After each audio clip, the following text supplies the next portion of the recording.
पुढील कार्यक्रम प्रसारित करणारे आहेत जॉयस्मेर मिनिस्ट्रीचे मित्र आणि भागीदार.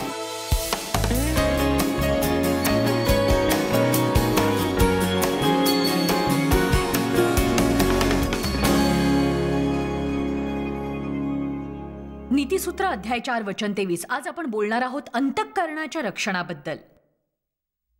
आपण बोलणार आहोत मनाबद्दल, मनाचं रक्षण करणं आणि मनाच्या विविध समस्यांबद्दल ज्या निर्माण होतात. आणि आपलं खरं जीवन तेच असतं जे आपल्या आत असतं. आपले विचार, आपली वृत्ती, अशा गोष्टी ज्या आपल्या हृदयात अगदी खोलवर अशा रुतलेल्या असतात. हे अगदी खरं आहे की जरी आपली परीक्षा कशीही असेल, जर आपलं मन योग्य असेल तर आपण ठीकठाक असू.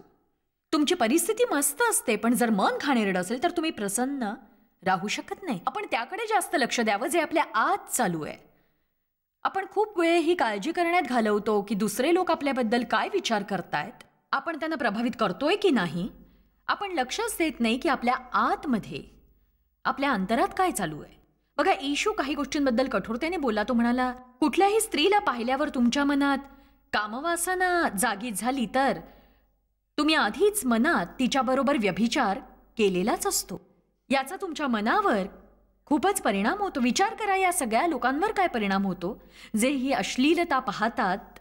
इंटरनेटवरती सहजतेने उपलब्ध आहे आणि त्याचा लोकांच्या जीवनावर दयनीय असा परिणाम होतो. बघा, तुम्ही जर तुमच्या भावाचा द्वेष करताय तर जोवर तुमच्या मनाचा प्रश्न आहे तिथे त्याचा खून करण्यापेक्षा ते वेगळं नसतं.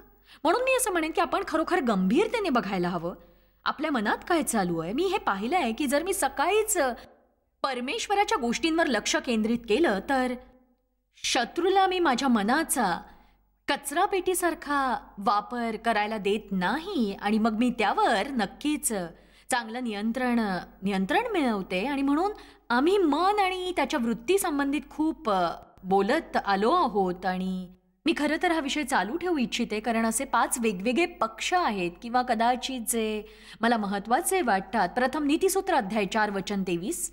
सर्व रक्षणीय वस्तूंपेक्षा आपल्या अंतःकरणाचे विशेष रक्षण कर. सर्व रक्षणीय वस्तूंपेक्षा आपल्या अंतःकरणाचे विशेष रक्षण कर, कारण त्या जीवनाचा उगम आहे. जीवनाचा. बघा, नेहमी असं होतं की लोकांच्या मनाच्या रक्तवाहिन्या जर अशुद्ध असतील, म्हणजे त्यांची मनं काम करत असतात आणि जर रक्तवाहिन्या दूषित असतील तर त्या शरीरातल्या वेगवेगळ्या अवयवात जातात आणि मग रक्तप्रवाह सुलभ रीतीने होत नाही त्या दूषित रक्तवाहिन्यांमुळे, कारण रक्तातच जीवन आहे.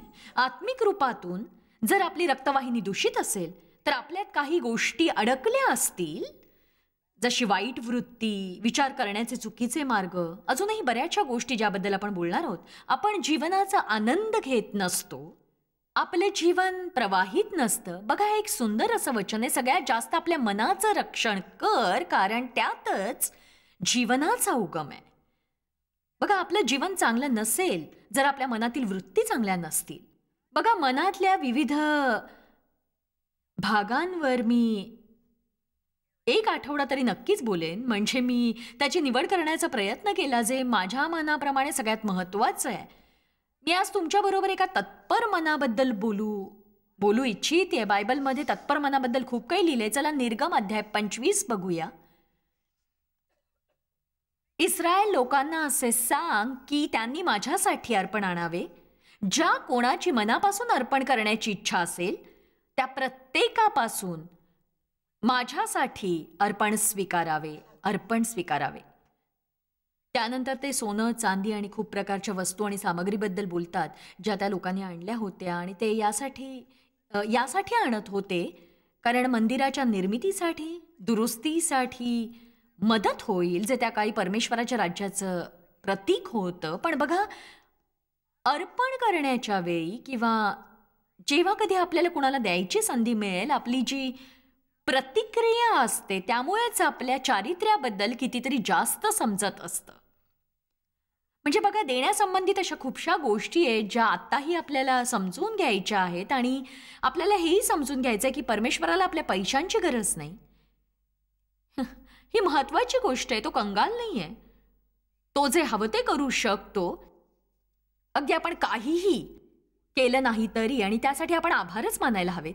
आपल्यासाठी काही अद्भुत असं असतं, कारण जेव्हा एखादी व्यक्ती तत्पर मनाने देते आणि उदार मनाने देते, केवळ इतकंच नाही देत की जितक्याने काम होईल, तर उदारतेनं देते. तुम्ही असं करता त्या क्षणी तुमच्या शरीरात जीवन प्रवाहित होतं.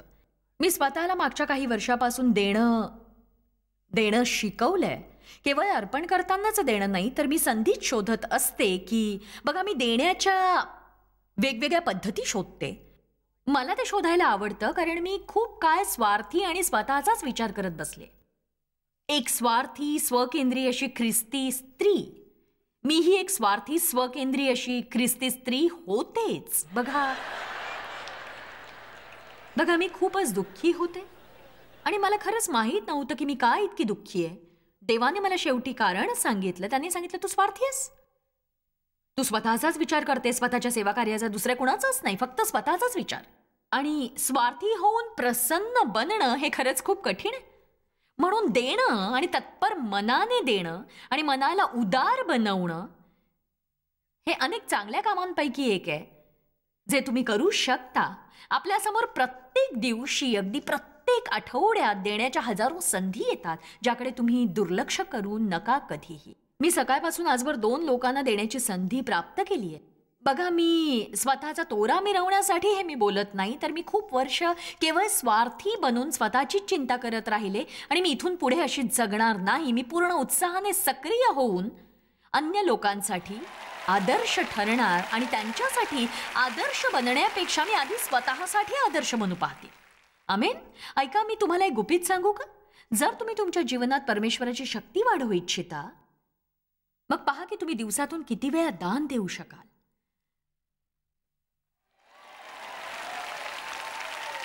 ऐकलत का तुम्ही माझं? जर तुम्ही तुमच्या जीवनात परमेश्वराचं सामर्थ्य वाढवू इच्छिताय, तर मग बघा की दिवसातून किती वेळा तुम्ही दान देऊ शकाल.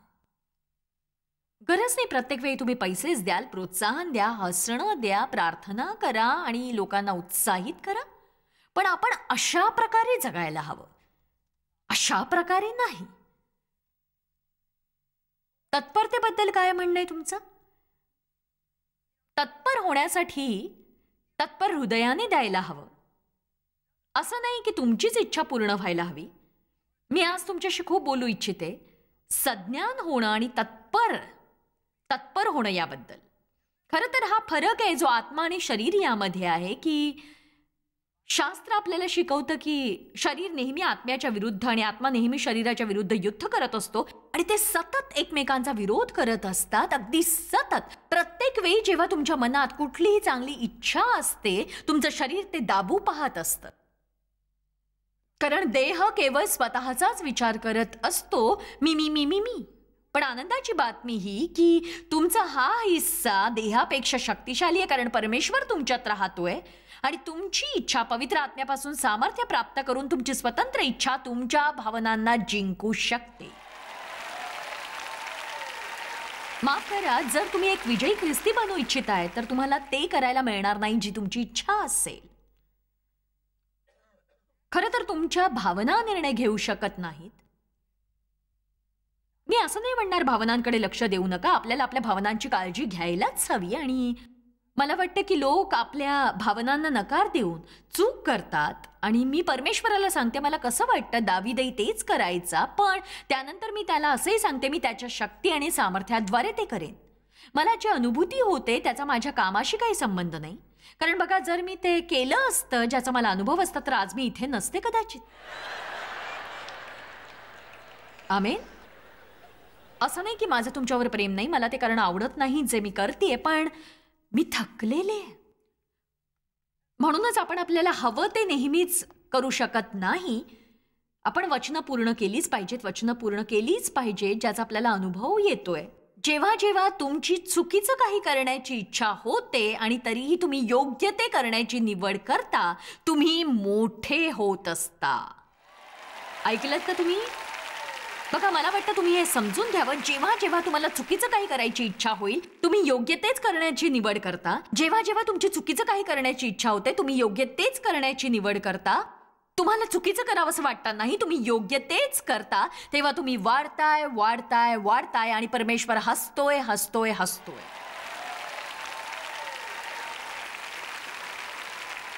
हाच विजय असतो, हीच जीत होत असते. जेव्हा आपल्यात भावना असतात पण आपण त्यांच्या अधीन होत नाही. आणि हेच आपल्याला समजून घ्यायचंय की आपण आपल्या विचारांद्वारे जगू शकत नाही. तुम्हाला ख्रिस्तासारखं मन विकसित करायचंय. बघा, जर तुम्ही तत्पर नसाल तर प्रार्थना करा, परमेश्वर तुम्हाला तत्पर बनवण्यासाठी इच्छुक आहे. जिथून गरजेची तिथूनच सुरुवात करा. पण दान द्यायला मात्र अवश्य शिका. दुसऱ्या लोकांना मदत करा आणि चांगल्या वृत्तींबरोबर त्यांच्यासाठी जीवन घालवा. 2 कोरिंथ अध्याय 9 वचन 7.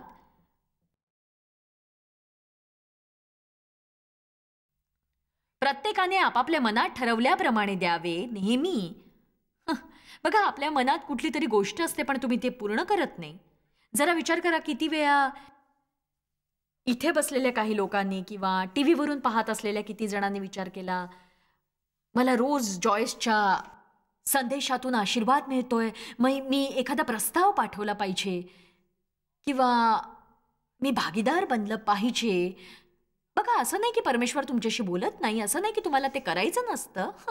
तुम्ही ते करत नाही. फक्त आपण ते केलं पाहिजे, सुरुवात करायला हवी जे देव सांगतोय. आपण शरीराच्या खूप आज्ञा पाळतो आणि आपण आता ते केलं पाहिजे जे परमेश्वर आपल्या मनात सांगतोय. मनात. मागच्या आठवड्यात एके दिवशी माझ्या 2 अपॉइंटमेंट्स होत्या, त्याच्यामध्ये लगभग 2 तास होते आणि म्हणून मला परत घरी जायची इच्छा नव्हती आणि काय करायचं होतं ते माहिती आहे. खात्रीने मी खरेदी करायचा विचार केला आणि मी ते करू शकत होते, तेही करू शकत होते. आपण नेहमी अशा खूप गोष्टींचा विचार करतो ज्यातून आपल्याला आनंद मिळतो, यात वाईट काहीच नाही. पण मी असा विचार केला की प्रभू, मी या मधल्या वेळात काय काम करू. आणि अचानक त्याने मला ती व्यक्ती दाखवली जिला मी भेटावं असं त्याला वाटत होतं. आणि मी म्हटलं, नाही, तुला विचारलं नसतं तर बरं झालं असतं. बघा, एकदा का तुम्ही आज्ञाकारी असं समर्पण केलं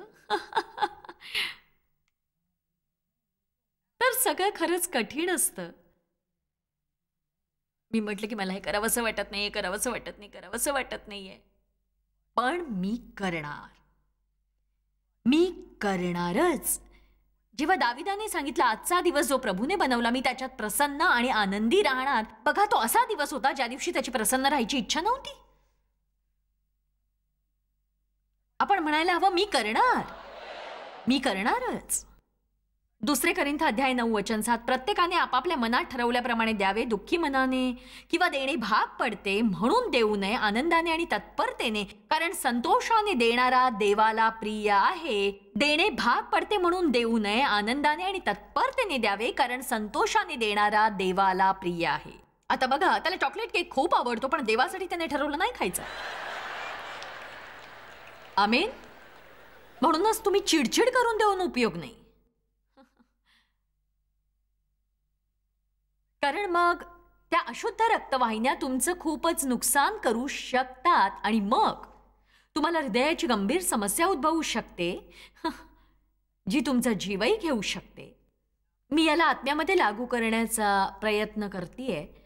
जर माझ्या मनात हा वाईटपणा अडथळा बनतोय कारण माझी विचार करण्याची पद्धत चुकीची आहे, मी आनंदाने देत नाही, मी सतत धुमसत असते, मी मी मी मी मी मी मी मी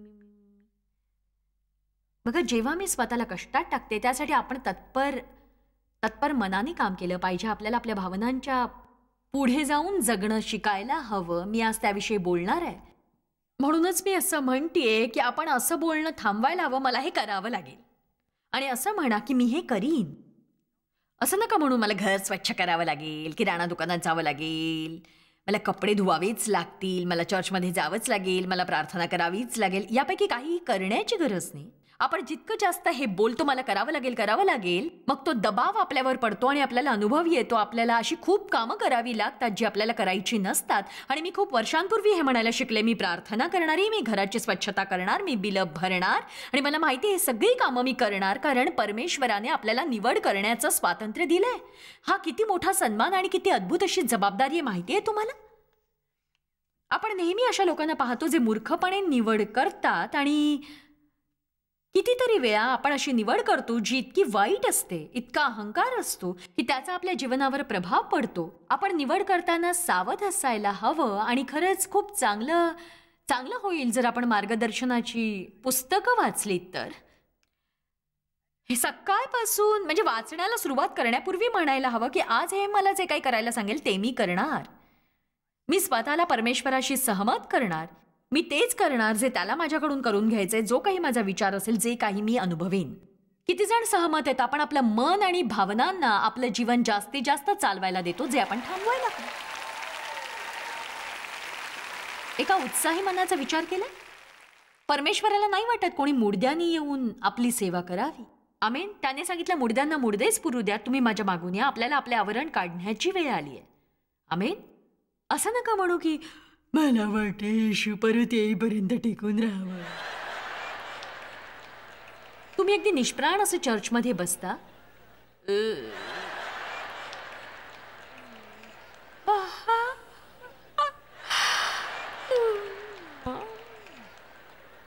20 मिनिटं उशिरा येता, जागा मिळवण्याच्या प्रयत्नात सगळ्यांना त्रास देता. पुलपीठावर बोलवल्यानंतर जेव्हा लोक परमेश्वराला आपल्या आत्म्याबद्दल ऐकवू पाहतात, तुम्ही पुलपीठावर बोलवल्या जाण्याच्या आधीच निघू इच्छिता. जरा उत्साही असायला शिका. पण मला असं काही अनुभवच आलं नाही. एक सांगू का, स्वतःला उत्साहित करा. स्वतःशी बोला. स्वतःला एक भेट द्या. स्वतःला एक थोबाडीत मारा. सुधर, चांगली वृत्ती ठेव. रोमकरास अध्याय 12 वचन 11. आस्थेविषयी मंद असू नका, आत्म्यात उत्सुक असा, प्रभूची सेवा करा. प्रभूची सेवा करा. 2 तिमोथी अध्याय 1 मध्ये चला जरा आपण तिकडे बघूया. 2 तिमोथी अध्याय 1 वचन 6. तिमोथ्याला थोडी समस्या होती आणि ज्या दिवसात खूप काही घडत होतं, खूपशा ख्रिस्तींना मारलं जात होतं, पौलाचा दिवसरात्र शोध घेतला जात होता. तिमोथीवर याचा परिणाम असा झाला की तो आपली आशा गमावू लागला. आणि मग चला पुन्हा वाचूया. पौलाने तिमोथीला असं सांगितलं, यासाठीच मी तुला स्मरण देत असतो. बघा, स्मरण. तू परमेश्वराच्या या वरदानाला, आंतरिक आगीला, जे पाळकाच्या बरोबर तुझ्या अभिषेकावेळी माझे हात ठेवण्याद्वारे मला मिळालंय, चमकून टाका. त्यांच्या आगीला पेटवा, त्याला हवाही द्या आणि विझायलाही देऊ नका. आता बघा, किती जणांच्या लक्षात येत आहे की प्रथम ख्रिस्त धर्म स्वीकारण्यासाठी ते किती उत्साहित होते. ते किती उत्साही होते जेव्हा त्यांनी पहिल्यांदाच ज्ञान मिळवलं की परमेश्वर त्यांच्यावर प्रीती करतो. बघा, आपण स्वतःला प्रोत्साहित करण्याची गरज आहे. म्हणजे आपल्या तोच उत्साह कायम राहील. परमेश्वराने मला 6 किंवा 7 वर्षाआधी सांगितलं, मला आश्चर्यजनक राहायचंय. कारण नेहमी असं होतं की आपण गोष्टींच्या अधीन जातो आणि पहिल्यांदाच जे आपल्याला आश्चर्यचकित करतं ते नंतर आपल्यासाठी एक सामान्य गोष्ट असते, कारण आपल्याकडे ते खूप आधीपासूनच असतं. माझी पहिली वेळ माझ्या लक्षात आहे. मी प्रथमच सभेला गेले होते आणि मी असे होते, मला जाणवलं होतं मी मटकन स्वर्गात पोहोचले होते. म्हणजे ती एका चर्चची सर्व्हिस होती जिथे लोक प्रसन्न होते. त्यांना बघून असं वाटलं नाही की ते दुःखी आहेत. संगीत छान होतं, तिथे सक्रियता अशी होती, हालचाल होती. मी म्हटलं वा वा वा वा, बापरे. आता बघा, मी अशा सभेत येते, म्हणजे मी अशा हजारोंनी सभा घेतल्या आहेत. आणि एक सांगू का, जर मी सावध राहिले नाही, आपण सगळ्यांनीच सावध राहायला हवं, नाही तर मी म्हणेन मग अजून एक सभा.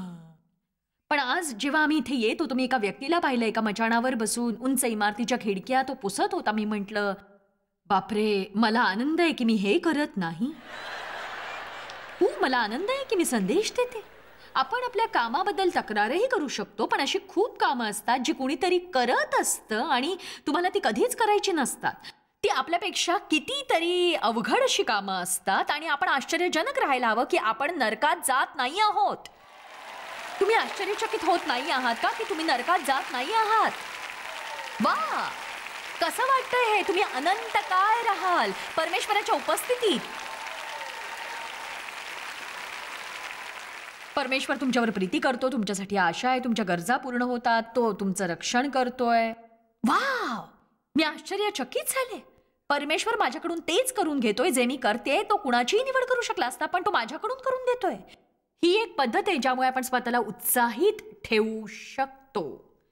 स्वतःतला उत्साह जागवा. अजून एक भाग आहे ज्यामुळे आपण उत्साहित आणि जोशीला राहण्याची गरज आहे, जे कदाचित तुम्हाला थोडंसं आश्चर्यचकित करेल. प्रकटीकरण अध्याय 3 वचन 19. हे कठीण आहे.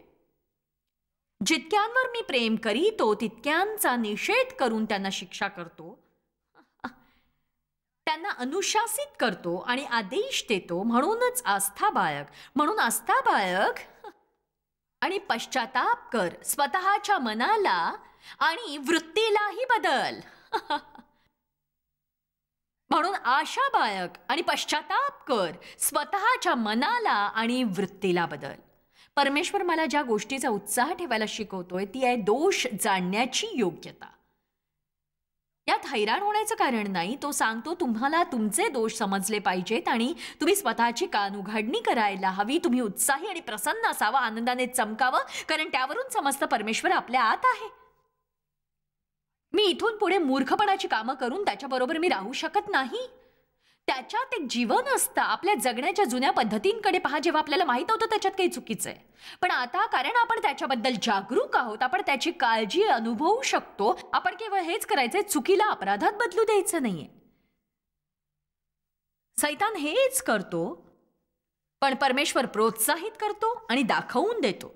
जेव्हा तो दाखवून देतो त्याला असं वाटत असतं की आपण बोलावं की परमेश्वरा तुझं बरोबर आहे.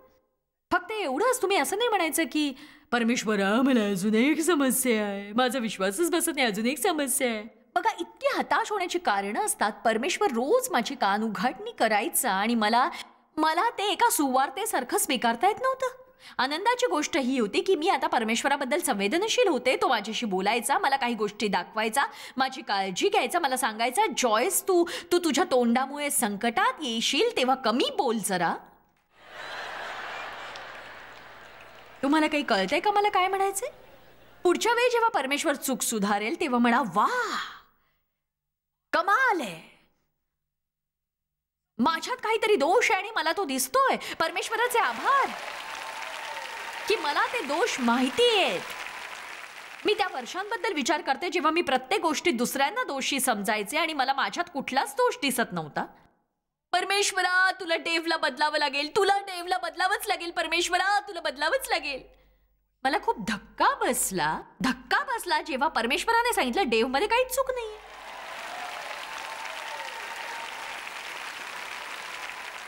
मी म्हटलं मग कुणाची चूक आहे? या संबंधात आम्ही दोघेच तर आहोत फक्त.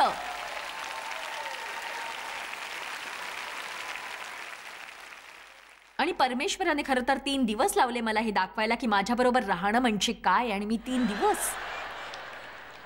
दिवस रडत होते, पण ती माझ्या जीवनातली बदलाची सुरुवात होती. आणि बघा, तुम्ही त्याबद्दल काहीही करू शकत नाही जे तुम्ही पाहू शकत नाही. शास्त्र आपल्याला शिकवतं जेव्हा परमेश्वर आपल्याला ताडणा देतात तेव्हा ती त्याच्या प्रेमाची निश्चिती असते.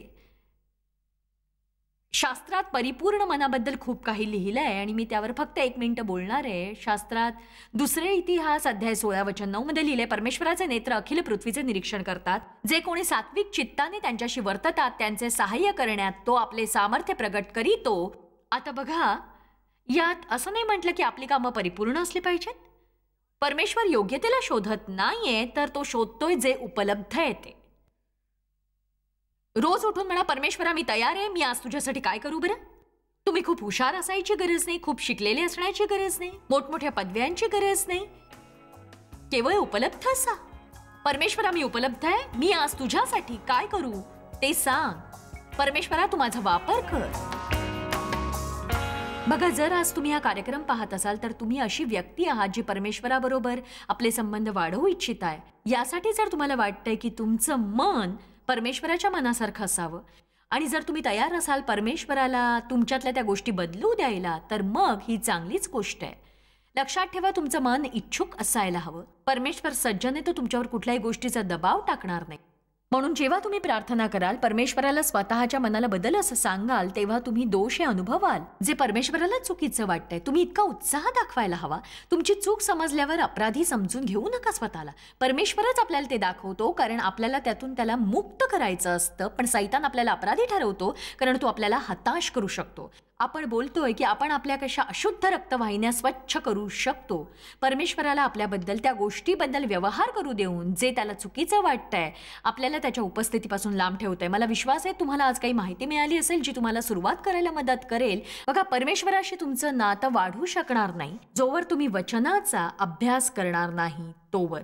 मला या गोष्टीची प्रसन्नता आहे की तुम्ही माझा कार्यक्रम पाहताय. मी आशा करते तुम्ही रोज पाहाल, पण तुम्ही अध्ययनही केलंच पाहिजे. म्हणून निश्चितच ही साधनं मागवा, म्हणजे तुम्ही परमेश्वराच्या वचनाचा अभ्यास करू शकाल. परमेश्वराची कृपा तुमच्यावर राहावी आणि तुमचा दिवस चांगला जावा. जॉयस मेयर मिनिस्ट्रीज करता तुम्ही खूप मौल्यवान आहात. आम्हाला तुमचं कौतुक आहे आणि जगभरामध्ये हे सेवा कार्य शक्य करण्याकरता आम्ही आमच्या मित्रांचे आणि पार्टनर्सचे आभारी आहोत. आम्ही एकत्रितपणे भुकेल्यांना खाऊ घालतो, गरिबांना वस्त्र देतो आणि राष्ट्रांना सुवार्ता सांगतो. तुमच्या प्रार्थनेच्या विनंतीकरता आमच्याविषयी आणखी माहिती मिळवा. जॉयसच्या कॉन्फरन्सच्या तारखा पहा आणि ख्रिस्ताची प्रीती जगभरामध्ये पसरवण्याकरता आमचे सहभागी व्हा. याचा सर्व खर्च जॉयस मेयर मिनिस्ट्रीचे मित्र आणि भागीदार करत आहेत.